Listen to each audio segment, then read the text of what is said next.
we just have some housekeeping by Aisha, and I am going now to introduce you for our guests. Bernhard Schlaghegg is the German ambassador in Pakistan since August 2019. However, he worked in different positions such as Deutsche Bank, in Frankfurt am Main and New York, and the different missions of the Foreign Ministry since 1985. He works in different posts at German embassies of Kuwait and Moscow and the permanent mission in NATO, Brussels, to name a few. His last mission before coming to Pakistan was Nigeria. Nevertheless, what is interesting for me is about the ambassador Schlaghegg is his intercultural dialogue point of view about his position. He believes being an envoy, having a diplomatic mission, is like working as a translator. The translator should not just translate word to word, but must also be creative, understand the culture of the origin country, and be able to produce a recognizable flavor where the taste of the original is transferable. The work of a translator, I'm quoting from Mr. Schlaghegg, is exactly what a good envoy also should try to achieve. Find approximations, preserve original significations and designs, produce a recognizable flavor back and forth between two countries, two directions. Hence, in this crucial time of COVID-19, which all the world is suffering from it, it's very important to bring both Pakistani and German interests together in a mutual dialogue. This we do today, listening to German, Pakistani translator, if I may, Ambassador Schlaghegg, and the Dr. Abed Soleri, the Executive Director of Sustainable Development Policy Institute. With that, Dr. Soleri, over to you. Yes. I was saying, actually, I was only reading an article 2 days ago on BBC, and it was that what United Kingdom can learn from Germany in order to respond to COVID-19. And of course, when one look at the number of cases that Germany has been screening and testing, and the way you have very successfully contained the loss of precious lives, it seems important to understand and to listen from you German strategy on dealing and tackling with this pandemic. So of course, my first question to you would be to, would you like to share the key strategies that you adapted in order to overcome the pandemic? Well, I should say that Germany has had, as you said, some pretty good results in some way. If we can talk of good results in this context at all, we had a relatively low fatality rate, high testing quota. More or less, things seem to be doing better than in some other countries. I mean, having said that, it's certainly too early to talk of success because we are not out of the woods yet.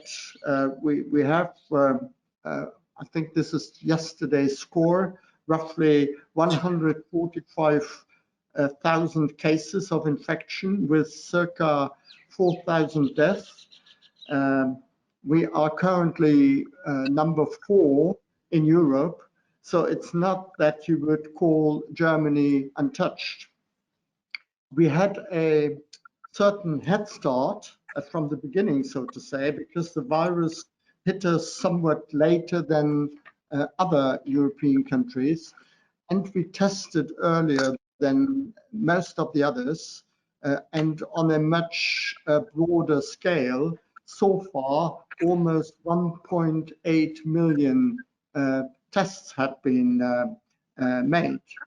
So the overall approach was basically doing testing as comprehensively as we could, not only, by the way, in affected areas, but also in others, quarantine, social contact tracing, mitigation measures, early on containment, like social distancing measures, while avoiding to impose a curfew like lockdown as in some other countries. I mean, that is more or less what others in Europe did, but on average, we were a bit earlier and clearly with a view to brace our healthcare system, particularly intensive care units and hospitals. And we have developed these intensive care capacities quite strategically over the last couple of weeks, expanding by almost 50%, for instance, the capacities in intensive care units from January to April. And I would say by the same token, the capacities of ventilators.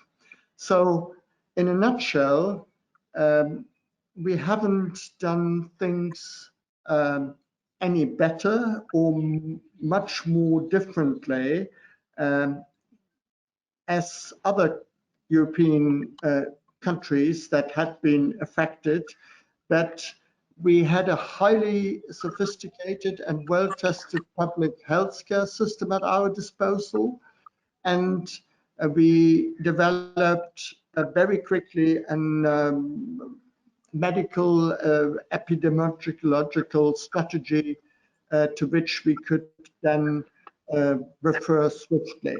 Lastly, the major question in Germany right now, as in other countries, is on the basis of recent results of development, whether there could be a reopening of society and particularly of the economy, because as in many other countries, Pakistan being no exception, there is of course this trade-off between health havoc caused by the virus and economic meltdown through combating it.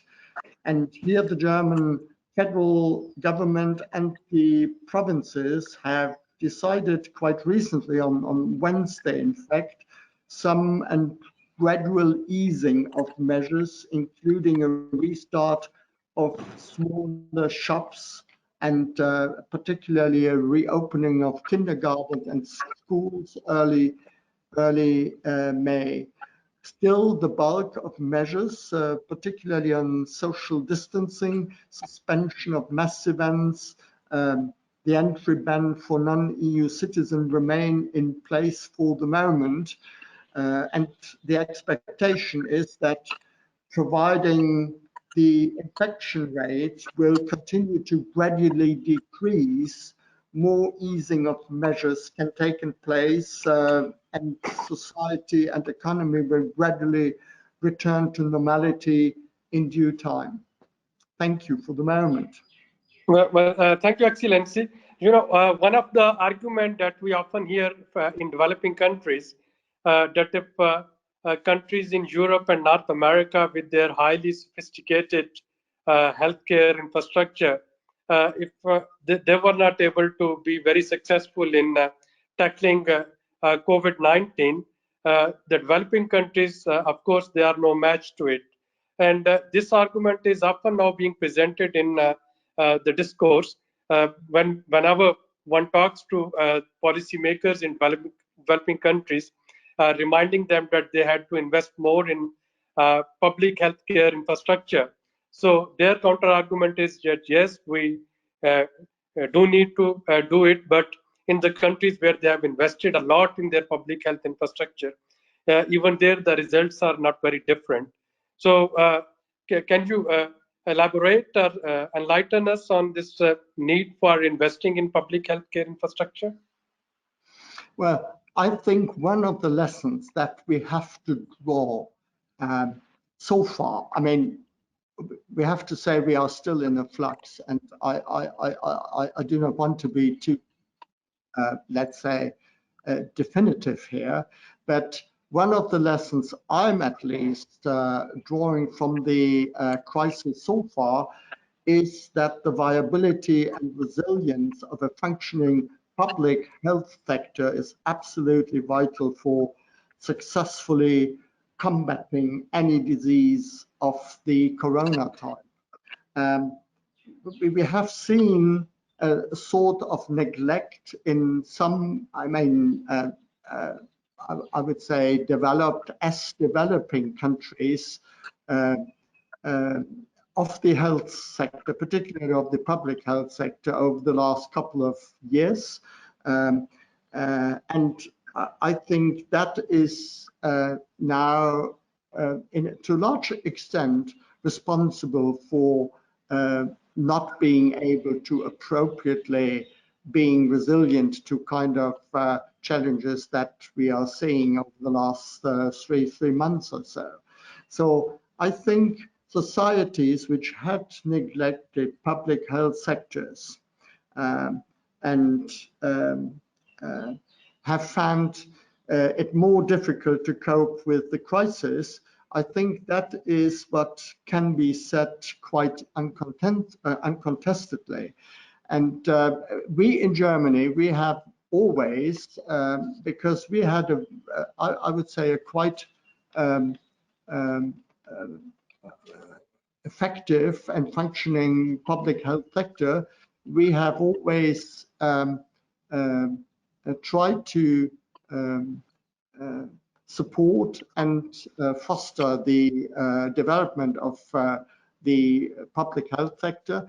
And I think we have seen very positive results and very positive how to put that, very positive responses from these policy initiatives. It's not for me to gauge and to judge whether the public or the health sector in general has been neglected in Pakistan over the last couple of years. I would tend to believe so, and perhaps that is also a lesson to be learned from this crisis, that public health and public health facilities are absolutely important and vital for the overall welfare of society. Thank you, Excellency. There is another related question, not directly with the health. It's about the countries with the federal system of governance. Now, we found out that one of the reason crisis got quite aggravated in New York because the city mayor, the state governor, and the president of the country, they were not on same page. We are also observing this similar type of difficulties of bringing all units of federation on same page in Pakistan. So how easily or with difficulty German federal government managed it? Did you experience any difficulty bringing all the provinces to the policy guidelines of the federal government, or you had to bargain there a lot like we are doing here or like in United States? Well, I think federalism is always a complex and complicated issue. We are all aware of that. And certainly it also in a crisis situation like we have seen over the last month or so, federalism sometimes complicates swift and effective decision making. I think this is uncontestable. But on the other hand, you have to see, and I think this is very, very important, this issue of transparency and actually, taking the whole of society on board when it comes to combating a disease like the COVID-19 one. You do need actually you do need, in order to fight viruses like COVID-19 and have the people accept wide-ranging restriction of civil liberties and entitlement, you have to have a trust in government. And this trust can only and will only be upheld if citizens are kept in the loop and transparently abreast of the situation.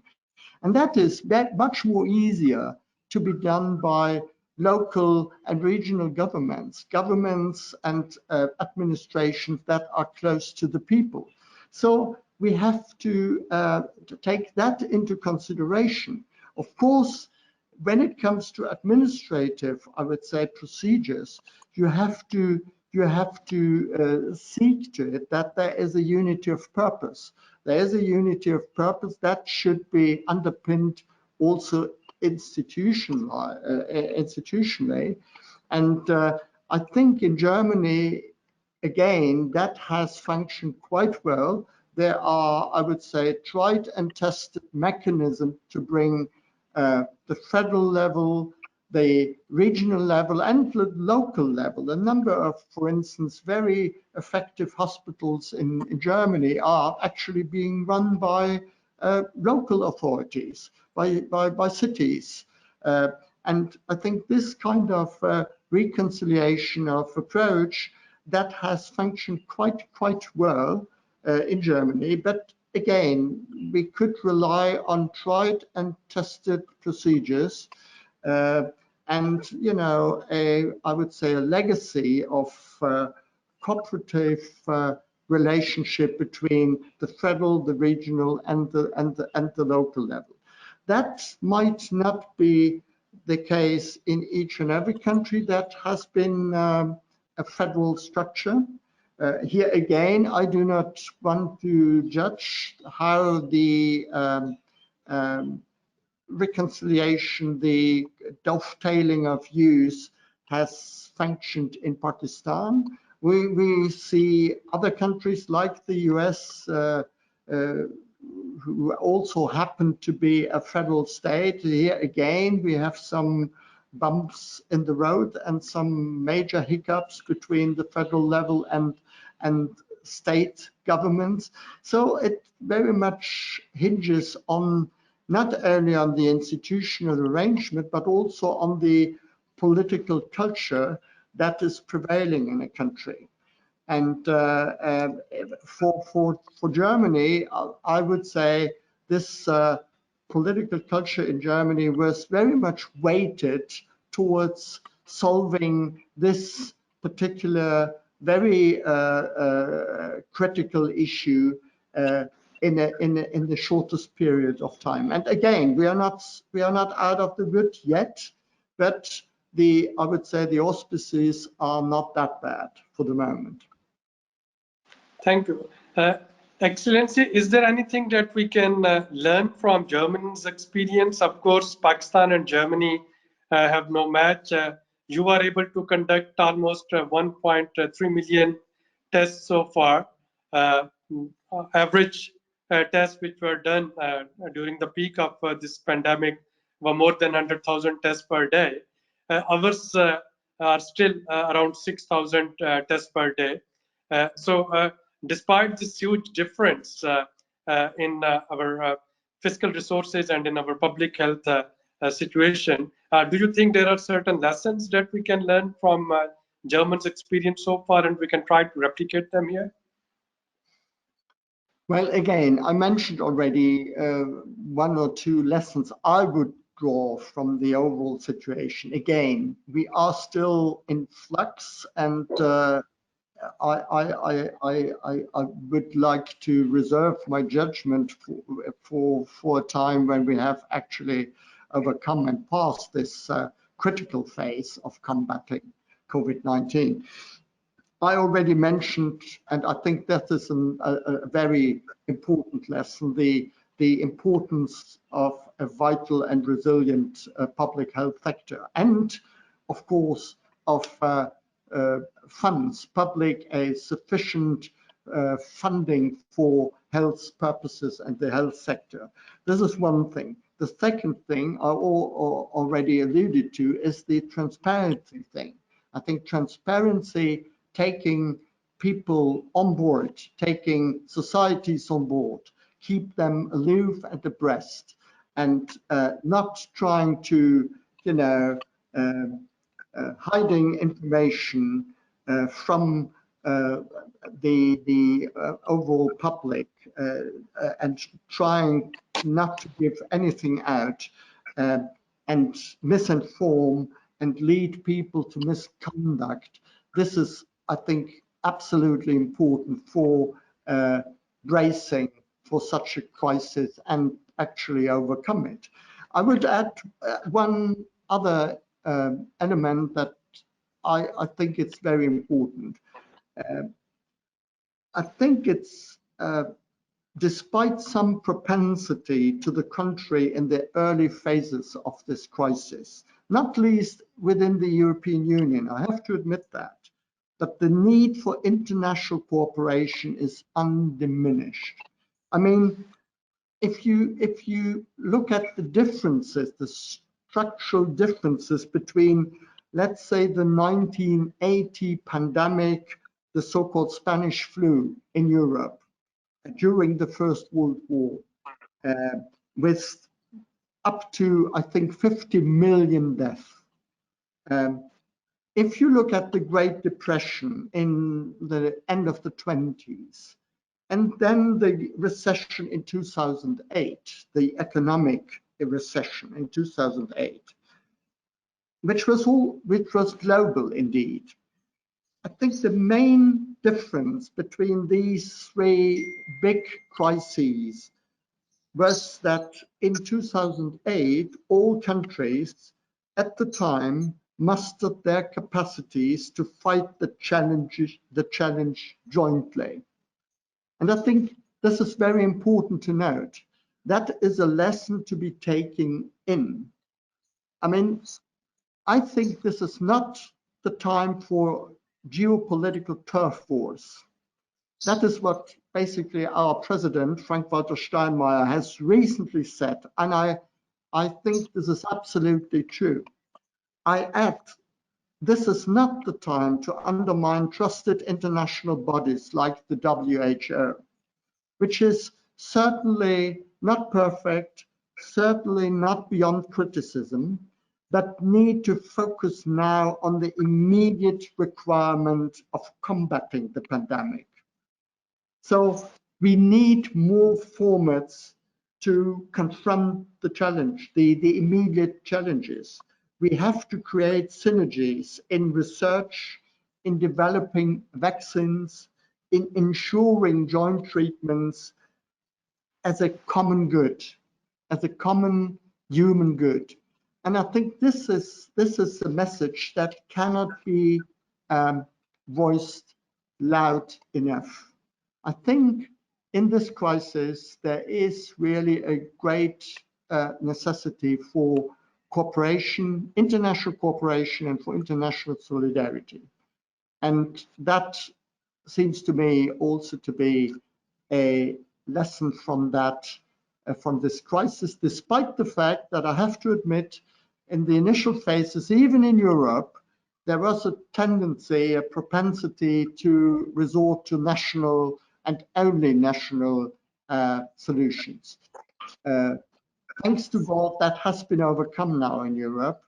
And I hope that this degree of international cooperation and international solidarity will take hold also on a global footing, so to say. Thank you. Well, thank you for highlighting the importance of international cooperation. I'll come to it. But before that, I just wanted to know, we learned through media that German scientists and laboratories, they were trying to develop some vaccine as in many other countries. So do you have any news to share? I know it's too early, but any progress that they have made so far? Well, what I can say is, yes, we have a very strong pharmaceutical industry in Germany with, I would say, 3 or 4 global players. And yes, they are very much engaged in trying to develop vaccines. I cannot say in detail how far they have come.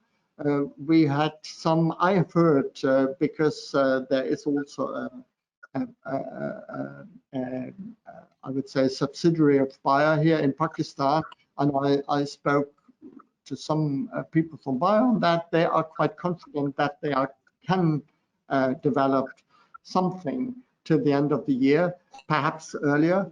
So I think what is really needed to be done is also a concerted effort, of course, of pharmaceutical industry, but also of research capabilities all across the globe to come to a solution that is workable and that could be effective before long.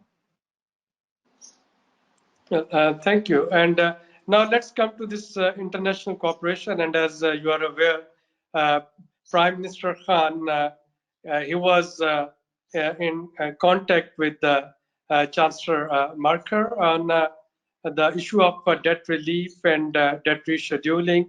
We're grateful that G20 and IMF and World Bank for this word actually accepted the proposal, and there is some positive development on debt rescheduling. How do you see the importance of such initiative? Because my argument is that as long as there is even a single COVID potential patient in the world is not safe. So irrespective of our income inequalities and irrespective of our level of responsibilities through which we were trying to strengthen our social security system and public health initiatives, I think it's about time that we have to work on this international collaboration to overcome this pandemic. So I just wanted to get your take on it. Well, I agree with what you said, but my sense is also that this is part of what I said before on the need to show international solidarity, particularly solidarity also between the developing and the developed world. Germany has supported the idea of a death moratorium, I would say, quite vigorously from the very beginning, and basically along the line of Prime Minister's calm thinking. And yes, indeed, there had been a telephone conversation that was basically focused on this basic idea of the Prime Minister earlier this week, and Germany very much subscribed to and indeed nudged ahead the decision of the Minister of Finance of the G20 earlier this week, which will have a notable net effect on the Pakistani debt situation, freeing funds earmarked so far for debt services to social and medical purposes. You might say this is only a beginning, but I think it was, particularly from a perspective of international solidarity and international, let's say, coming together, I think it was a very strong signal. That is being complemented by initiatives and to some extent debt relaxation by the World Bank and the IMF. And that is also welcome. That gives particularly those countries that are fighting the virus under much more difficult conditions than the Europeans do, more breathing space, financial breathing space to actually live up to the challenge. And I think Germany as a whole welcomes this development. And I think the telephone conversation between the Prime Minister and the Chancellor has contributed to this very welcome outcome, at least to some degree. It's quite heartening to note. Another question that I had along similar lines, and of course, all the major multilateral financial institutions, they are talking of a global recession. And the United Nations only a few days ago, they warned of a major food crisis. Now, the scenario that may emerge after the COVID, uh, how can we actually bring a balance between uh, now very nationalistic policies where we somehow uh, put strict controls along our borders. We put a ban on export of our food items vis-a-vis the major spirit of globalization, whereby those global supply chains, those had to remain intact in order to avoid any major food crisis. So your take on it, Excellency?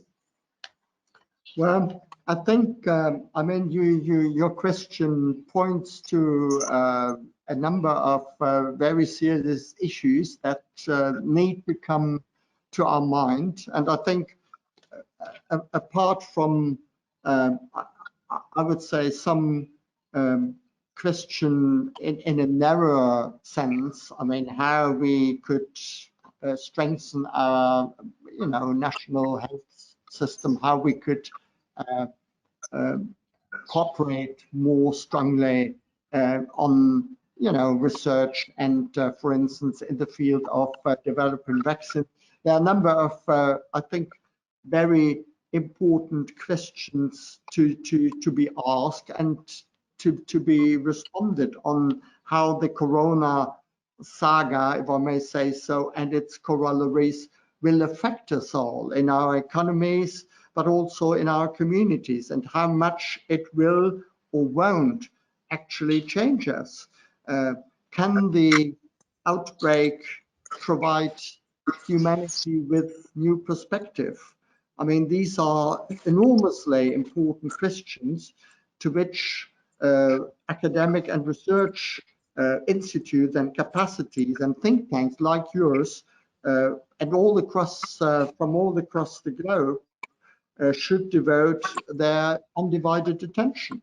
A number of questions may come to mind here, apart from the questions you just raised on the, let's say, the future of globalized supply chain and all that. But the question, for instance, is also we have seen in the last days and months the return of I would say expert and science and expertise and in general of technocratic government. Will that persist?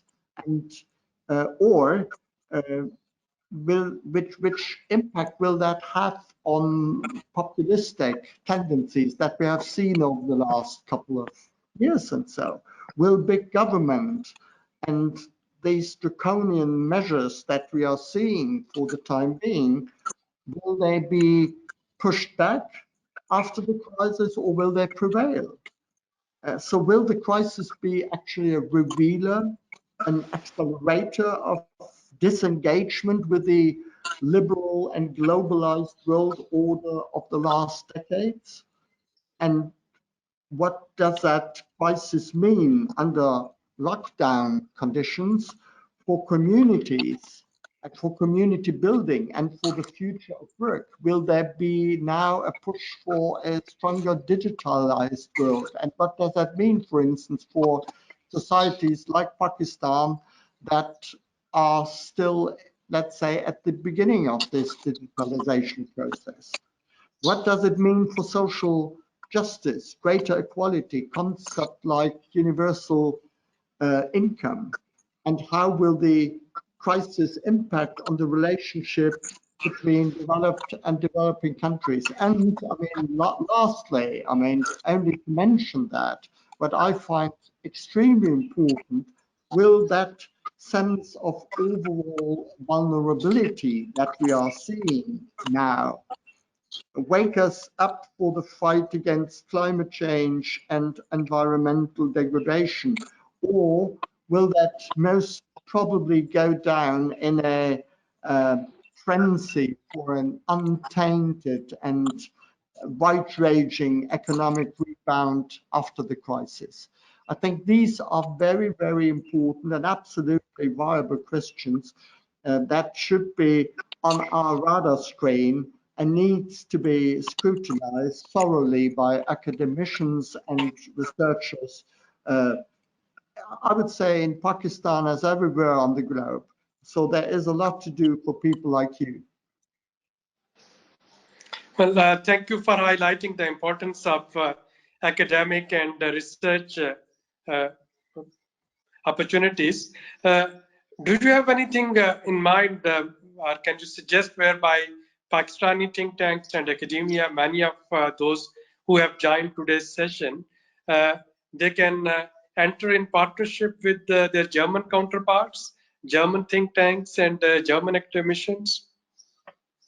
Well, I have to say I'm not enough of an expert to judge whether and where expert partnership between Pakistani and German, for instance, virologists and epidemiologists are possible and feasible. I mean, on the medical side, I know that there are some scientific connections between the Robert Koch Institute, that is the German flagship public health research institute, and very much advising the federal government on the pandemic now, and Pakistani researchers. I know there have been individuals there and individual contacts, but how much that is institutionalized, I don't know. But there is certainly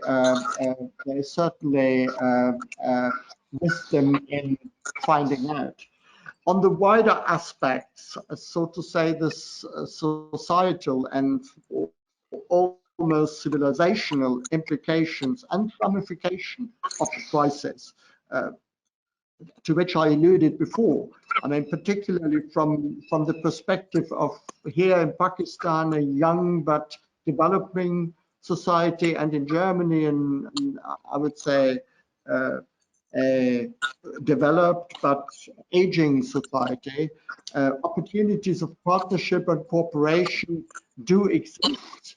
And I would very much wish that they can be developed very much along the lines of intensifying existing contacts.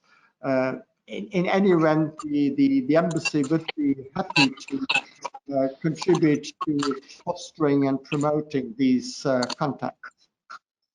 Thank you. Another related question was the future of DAD scholarship holders. Of course, German, especially these DAD scholarships, they are an important source of promoting Pakistan and German relationships.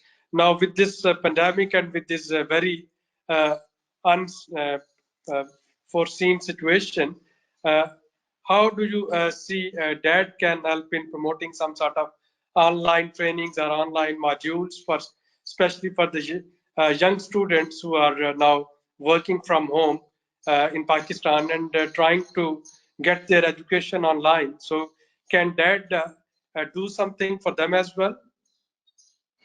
Well, I'm a big fan of academic and research cooperation between German and Pakistani individuals, but also institutions. We have two problems here for the moment. The first one is a new one. This is, I mean, you mentioned it. This crisis and the you know, the situation we are faced with, and the fact that there is no easy go between Germany and or Europe and Pakistan for the moment when it comes to physical exchange. And that to some extent can be substituted by digital you know, exchanges, but we see you know, from our current experience with the digital communication facilities, that's not always easy. There's a second, and that is a long-standing, I would say, a long-standing hiccup, and to some extent, I'm a bit, how to say, apologetic on that, and I would really also express my apologies for the, to some extent, I would say, for the largesse with which the German embassy is treating, visa applications with regard to students or young researchers and academicians. It's I would say it's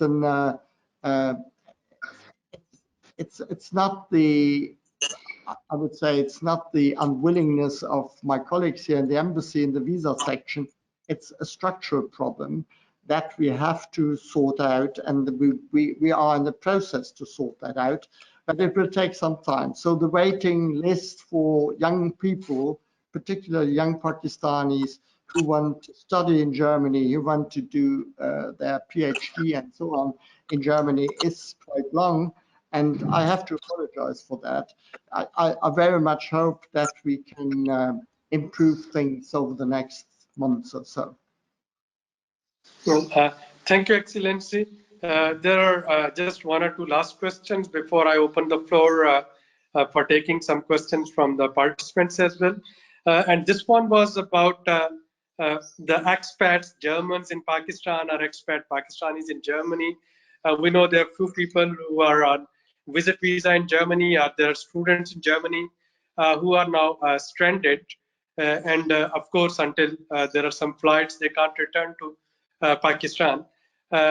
I also received a message from some students who were there in Germany on self-financing, and now they are finding it difficult now affording their expenditure while there in that lockdown or semi-lockdown situation.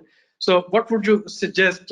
What sort of policies can we have in order to somehow ease the problems of these expats? I know you did this wonderful job by sending many of the German expats back to Germany through special flights.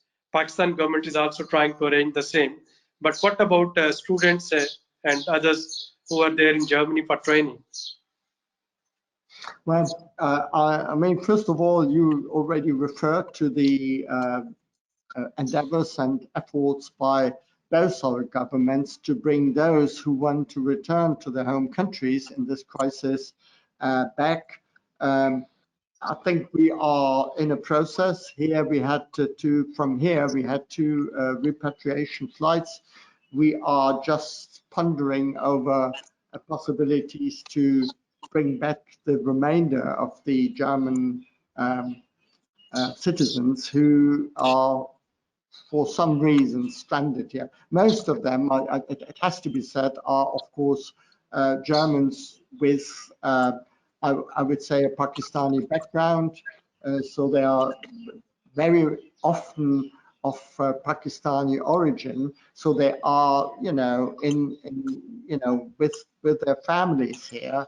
And I would say the pressure is not that overwhelming for at least for the moment, but nonetheless, at some stage they want to go home, and we are trying to facilitate that. I know that from the Pakistani ambassador in Berlin that and the consul general in Frankfurt that the Pakistanis in Germany, the Pakistani diplomatic missions in Germany are also thinking along these lines, and they are trying to bring about these kind of repatriation flights. For the rest of those in Pakistan, that would be Germans in Pakistan or a Pakistani in Germany who have decided to stay on. Of course, there might be the general difficulties that people face now in our societies. Basically, they have to resort to the social and welfare authorities in Germany. I think they are also taken care of the same way as others, particular foreigners, but also Germans. I know it's not always easy, but there are certain ways and means, at least, to remedy the situation of these people.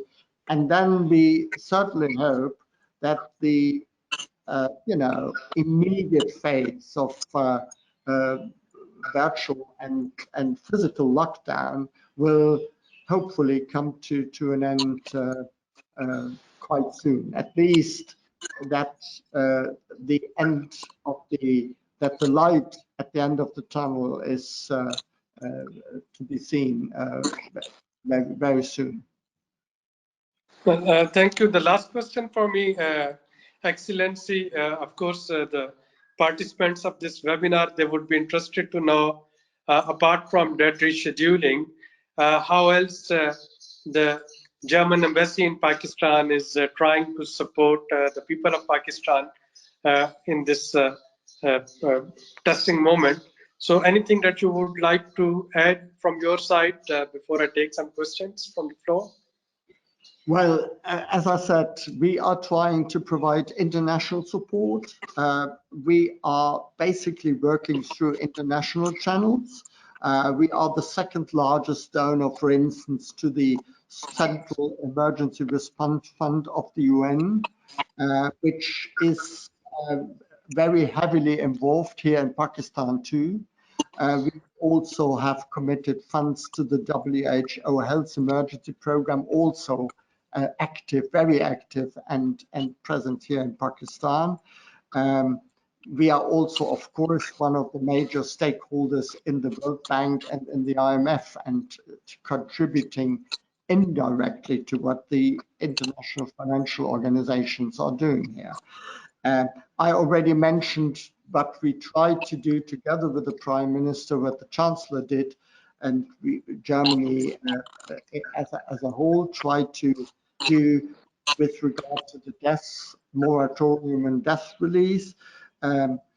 Again, most of our support, humanitarian support, comes through the United Nations. However, we have roughly 4.4 million humanitarian projects underway in Pakistan, which we are now adapting. So that would mean we are repurposing the, I would say, initial objective and are trying to streamline it to respond to coronavirus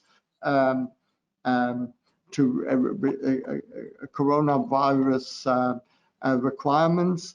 We have also donated test kits to Pakistan. They are, as far as I know, they are underway now and should be arriving soon.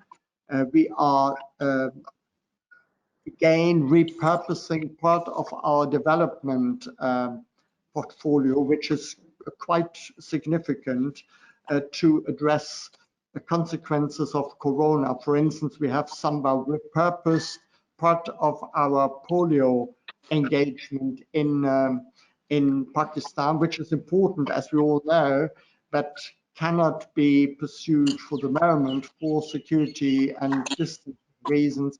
We have repurposed this, and we will fill it up after the corona crisis is over. So we try to be helpful. We try to be in assistance, and I mean it's not very important, but we have also arranged a kind of action by the embassy. So we brought out some funds and will now support some local activities, particularly in Rawalpindi,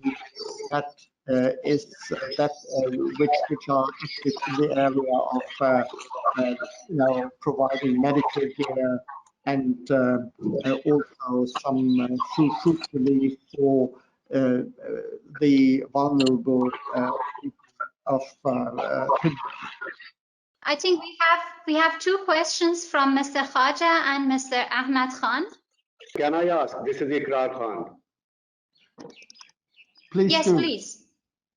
Okay, taking the advantage of presence of His Excellency the Ambassador, I would like to explain that German DARD has run a set of centers called as XSEED, and I've been part of one of those centers for 10 years.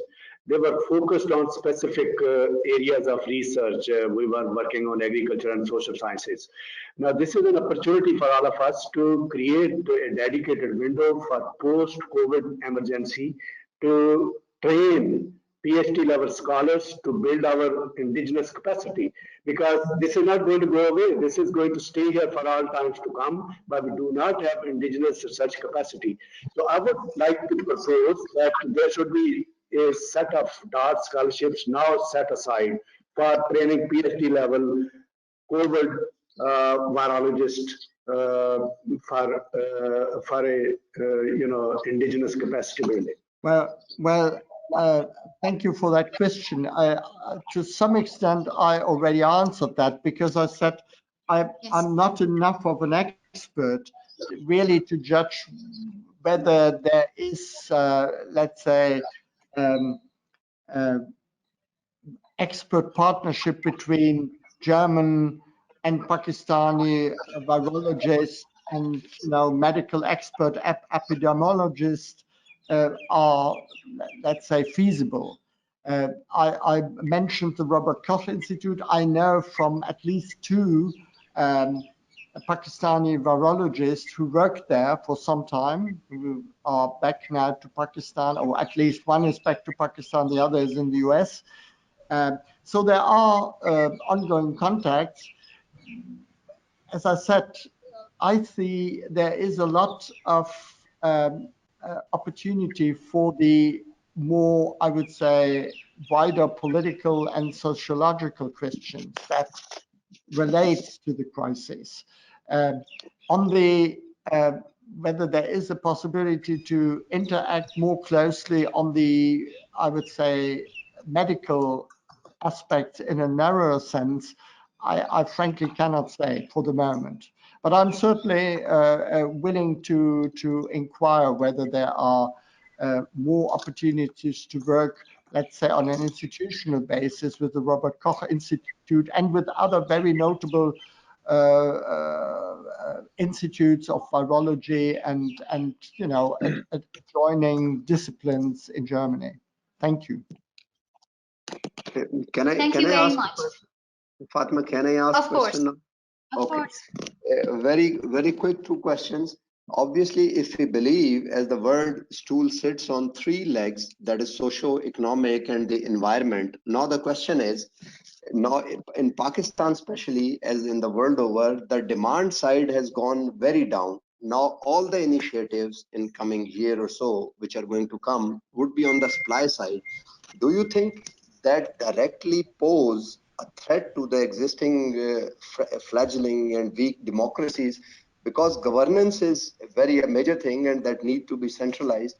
And second quick question is, as the the status we are, as it seems that the world is once again on the verge of another Cold War between the two major powers, do you think that can start some regional conflicts internationally on a very simple notions that if the balance of the power changes between the two rival nations or the region, that can start some sort of a regional conflict?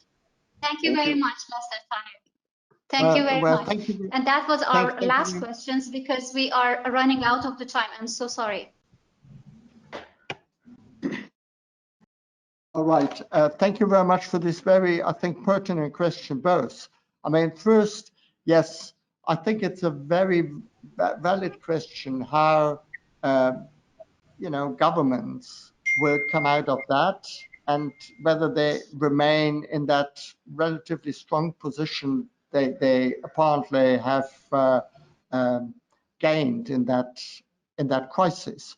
I mean, we had some tendencies, particularly in Western societies over the last couple of years, but also in some other, in South Asia, I mean, in Asia, where there were some, I would say, populist undercurrents challenging the notions of, expertise, also of elite groupings. We have seen that to some extent even in Pakistan. How that will shape out, whether government, whether the, let's say, rule of technocratic administrations, whether the rule of the expert, the role of science will, after the crisis, have, once again gained upper hand, that remains to be seen. And it's a very valid and very important question to ask. When it comes to this issue of the competition of political systems and so, my fear is, yes, this crisis could exacerbate tensions that have been developing over the last couple of years between two superpowers. But I think we should actually activate all our, political acumen and all our political fantasy in order to stem against that development. Because, as I said before, in this crisis, I think what actually counts most is a sort of multinational, multicultural approach to the whole thing. Otherwise, I don't think we can really, on a global level, muster and conquer these challenges. And I think there is an alternative, and there must be an alternative to this geopolitical turf wars that we are seeing to develop. I think the alternative must be multilateralism, must be international cooperation, must be the idea of seeking and hopefully finding solutions for global problems, and to develop the idea of international common goods. And I think this is a huge task for countries like Germany within the European Union, and also for a country like Pakistan. I think we should not easily fall prey to a big power competition once again. Thank you very much. Thank you for your Thank you very much. very interesting questions, for your very constructive interaction, and I enjoyed very much talking to you. And I hope very much that we could repeat that in a somewhat more personal format after this crisis. And I would really love to come to the Institute and to continue our very interesting conversation today. Thank you very much, Excellency, for sparing time for your very Of course, thank you very much for your time. Thank you, and have a good weekend. And all the best, and stay healthy. Yeah, thank you. We're definitely looking forward to our meeting through social distance, keeping safe distance. Thank you. Bye-bye. Thank you. Bye. Ciao.